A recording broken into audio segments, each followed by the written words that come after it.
About 4 months ago, I installed a 12-volt air conditioner in this camper van. So in this video, I'm going to be giving an update on my experience using this particular air conditioner and some common questions that I get asked.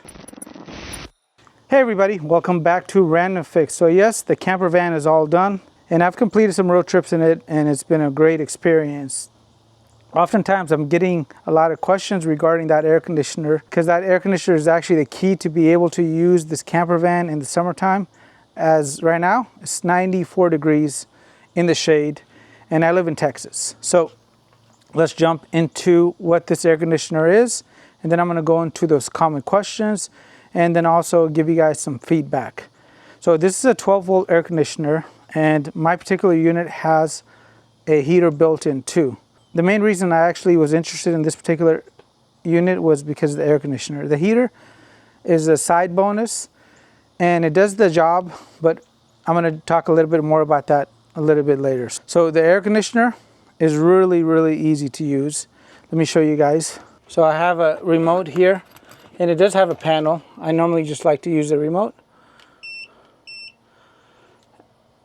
And the temperature readout, everything else is here. It has a turbo mode, and on the heating side it can go up to 83 degrees, on the cooling side 63 degrees. It has adjustable vents, and again it's powered by 12 volts. So right now it turned on and it's taking in currently about 53 amps. We'll talk a little bit more about how this unit actually gets powered and my setup in a little bit. But this is essentially it. And again, I can adjust everything here. It's got lights. It's got a bunch of cool features. I'll leave you guys the install video and also the unboxing video. And honestly, this is all it takes to get nice air conditioning in your van. It's not loud. I can actually sleep in the back while the air conditioner is on. And we normally sleep a total of 4 people back there. I got 2 kids and it keeps all of us in a very comfortable state. So let's talk about a few things. One of the very first questions I get is, what happens to all the water that the air conditioner collects? And that is a great question. They all get condensation and they collect it, and what happens is it actually gets discharged on the side of the van. So if my van is pointing down, which it is, what happens is I get a little bit of water, and I'll actually show you guys this since I just started it, and it gently just pours on the ground. The van was made for that. As just like rain, the water will flow down. And another concern I get from viewers is, if I go and install this air conditioner, am I gonna basically be giving up my deck? I actually found a little bit of a workaround for this. And let me show you guys my setup. So this is gonna be the side of my van, and on top of my van I have a deck. The Outequip unit is right there. I built a little deck around there. Now I can go sit on top of that, and it also protects the unit from the extreme sun, and I get really bad hail here in Texas, so it's protected, looks good, and it was easy to do. Again, these are just regular boards from Home Depot, and I think they cost 25 bucks per board, and you can make a really nice deck even if you have an air conditioner. And one thing that I like about the Outequip air conditioner is it's low profile, especially with the better gasket, which I'll talk about. It actually brings down the air conditioner just a little bit more. And oftentimes when I see people with air conditioner units, they tend to be very tall. This is not a very tall unit. As you guys can see, I'm only probably about 5 inches above the deck level, and it gives me a really nice area to sit on. And what happens with the water, it actually runs down, and most camper vans and RVs are actually made to deal with water on the roof area. So they have these little valleys, which I'll show you guys right here. And the water drains forward towards the front. Now friends, I gotta tell you that putting up the deck might take a couple of extra hours, but honestly, it has a lot of benefits for a camper van. One of them is going to be the fact that the roof is going to stay a lot cooler because it's taking a lot of that initial UV exposure and absorbing it. And honestly, I love the fact that my roof is now protected against bird droppings, and it stays cleaner. I don't have to constantly get up here and clean the roof because it's protected. Great accessory, as it's going to help the air conditioner, and it's going to keep you cooler and also warmer in the colder months too. It'll keep the snow off the roof. If I didn't have the decking and the solar panels on the roof, I would be constantly coming up here and cleaning up this bird crap. And I got to tell you guys, it's not fun. Let's talk about the gasket and if there's any leaks I've actually noticed. So when I first got the unit, I installed it and I actually had a leak, and it was not detectable during the spraying process. When I tested it with the regular hose, it didn't show up. But I live in Texas and the rain's actually coming sideways with high winds. One day I came out here and I noticed that there was a little bit of water inside my van. So I went through and I started troubleshooting, and I figured out I had done something wrong. This particular unit actually comes with a good gasket, but it's not a great gasket.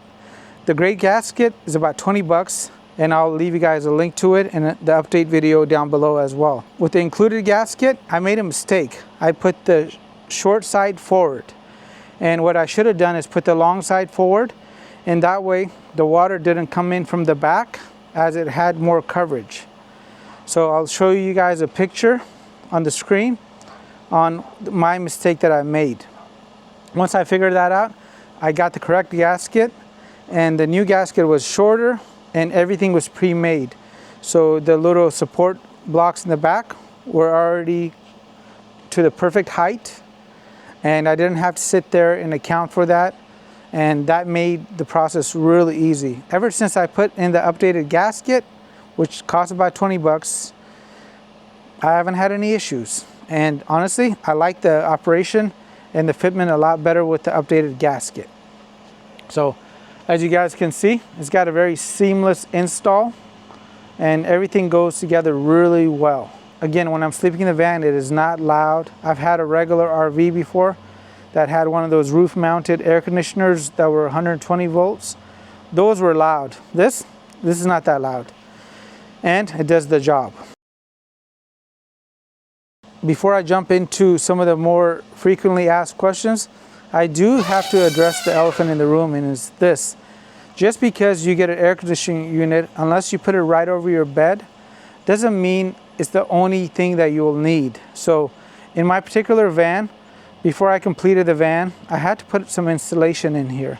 So putting an AC unit is great, but the insulation is really the kicker.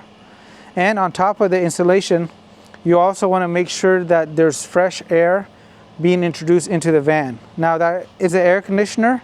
It has a fan, it also has a heater. But the fan and the air conditioner and the heater do not introduce any new air from the outside. So in order to compensate for that, I highly recommend getting a fan installed in your van. And you can go full blown and get a fan like this. And this particular fan is one of my favorite fans because it's able to actually suck air out even when it's completely closed, which is a really nice feature, and I've never seen it, and it's ultra affordable. I think it was under $200, and it's worked out perfectly. On my previous builds, I used really expensive high-end brands like the Max-Air fan, the one that swivels up, and after a month, the thing started beeping as I'm sleeping. And the nice thing is, the remote is infrared, so I can quickly turn it on. It's got 10 different stages, and this is something I would definitely install if I was gonna go and get the air conditioner, as you want to get rid of the hot air so the air conditioner can dump cold air down. And let's talk about placement in the van, as it's pretty important.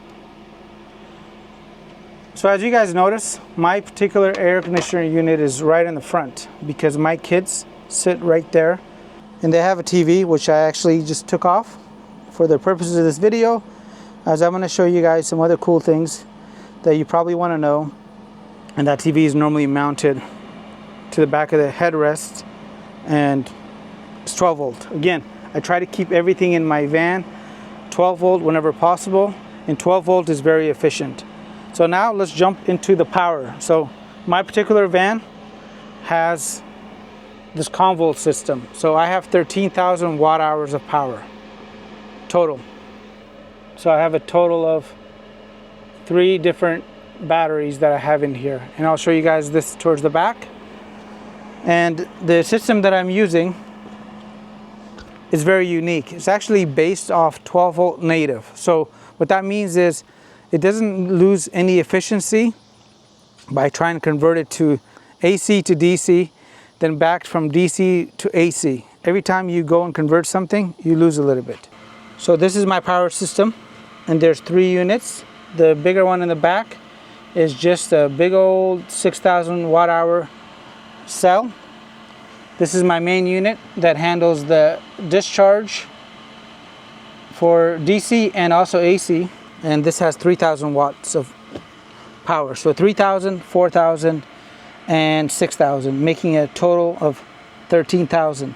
So even when I go on a longer trip for 2 or 3 weeks, I can be guaranteed that I'm going to have enough power to run the air conditioner, because as I'm driving, this particular smart controller actually charges the battery, and I have 2 of these.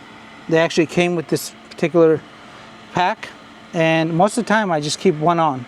If I want to turn on the second one, I hit this button, and now both of them will run. Additionally, besides the DC charging, I have the solar panels up top. So I have 400 watts of solar, and this does a really good job of making sure that I can go and run my AC whenever I need to.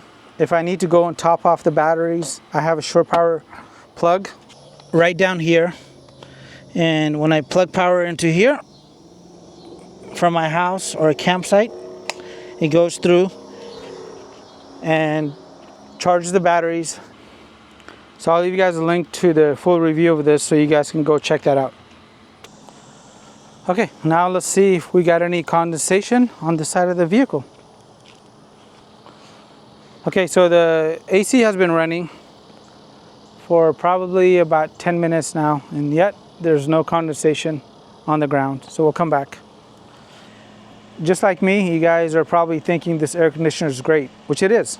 But guys, I gotta tell you guys, when I wake up in the desert and it's 110 degrees out, as efficient as that air conditioner is, unless I'm sleeping right underneath it, it's gonna get pretty hot in the back. So I turn on a little fan I have on the side, right there. And it's a really cool fan. So I point it towards the back, so it takes the air and pushes it back there. Additionally, I have insulated the heck out of my van. So I have insulation, and I also have reflectives. And between those two, it does a really good job. Now with all of my insulation in the walls and everything else, if you guys notice, I have window coverings. So what I noticed before I had these window coverings, when I took my van to Galveston, which is in the southern part of Texas, it was really hot. And making sure that the sunlight stays out of the van and sealing up any potential weak spots is key. So I have those on each of the windows. Additionally, for the front, I have one of those similar insulation blankets, and they go across the front and also on the side. If I really wanted to make sure that this was going to be an amazing experience, or I was in a super hot location, they actually make thermal blankets that go into similar rods like this, and it'll basically isolate the cab area, which is going to allow a lot of heat in from the back of the van. I got to tell you guys, when I put up those insulation blankets and the thermal barriers, the van feels a lot better. The air conditioner is going to work a lot better as well because I'm sealing up any potential weak spots. Again, fan sucks the hot air out, air conditioner works. The little fan is going to blow the air conditioner cold air to the back, and it all comes together perfectly. I wanted to talk about the temperature of the wires, as that is something that a few people actually ask about. So I have a thermometer connected to the van here, and the body of the van on the side that is not facing the sun is at 96 degrees Fahrenheit. Let me go ahead and remove that panel so I can show you guys the wire, and we'll take a look at the temperature of the wire. Now the air conditioner is running at full load on the turbo setting and at the highest speed it can. So it's got nice cold air coming down. Let's go and use this particular temperature checker to check the temperature of the wire. Before we do that, I just wanted to show you guys just the metal alone here is going to be at 100 degrees as shown on that particular display. It is definitely warm to the touch because of the sun. Now let's check the wire to the air conditioner, and it's this wire right here.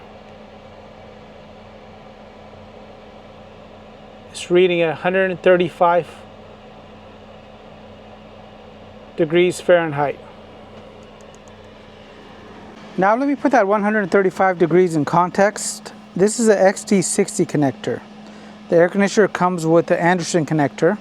This particular XT60 connector can operate at temperatures above 240 degrees Fahrenheit. The Anderson connector that's included on the Outequip can tolerate temperatures of up to 220 degrees Fahrenheit. So even though I have it in a very small cavity facing the sun in a 100 degree panel, it is still staying within range and staying within guidelines. And overall, they've done a really good job of ensuring that the wire is the appropriate gauge for the air conditioner. If you use a very thin wire to save money, then the temperature would be higher. The better the wire, the lower the temperature, and nothing is missed on this Outequip Pro. So it's been about 25 minutes on this very hot day. As the day winds down, there's going to be the condensation that has basically dripped from the air conditioner, and it goes right there. There it is right there,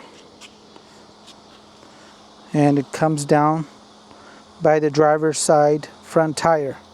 Now if I'm parked at an angle, it'll go towards the passenger side, and if I'm parked on a hill, it'll drain towards the back. Now let's take a look at the power consumption with the turbo mode on at the coldest setting. Currently it's taking in 64.8 or 5 amps, and this is going to be the total including my lights. So if I turn the lights off, we will notice that this particular number will drop down to 62. I do have some other small loads. We'll just say that it's 60 amps. Now you can go and lessen the load by putting it on the non-turbo mode. I'll say that it's about 51 amps. Now this has an eco mode as well, so we can go through and select that. And when it's on eco mode, this will turn green right here. Now I have it on eco mode with the fan at a lower setting. The fan is set to the very first level. Now you're probably thinking you want me to test the heater, and honestly guys, it's 94 degrees, so I don't think it's going to be a fair test unless I'm in the cold. But I'll show you guys a really cool little trick I found for the heater, as I think you're going to like it. So heating a van or RV is not very complicated, and you don't have to go and get diesel or gasoline heaters, as there's some really cool alternatives besides that particular heater. Now in the wintertime, I'm going to be taking this to the snow.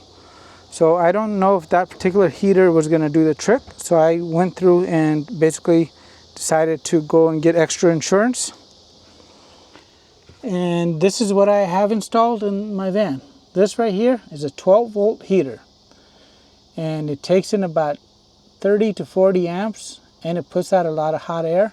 I have it connected via switch in the front, and this will keep all my electronics, my water, and my bed area very cozy. Now, to keep a van warm, it's not as complicated as trying to cool it. So I'll leave you guys a link for this as well. And I have tested it, and it works remarkably well. And it even comes with its own breaker, which I'm going to turn off because I'm not going to need this for a few more months. So let's talk about the real star of the AC system that I have installed on my vehicle, and it's going to be the 12-volt system. The 12-volt system honestly is so easy to use because the vehicle's alternator produces 12 volts. And in case I don't want to use a big power bank, or I don't have a big power bank, I can run directly off the alternator of most vehicles, and this happens to be a 4-cylinder diesel.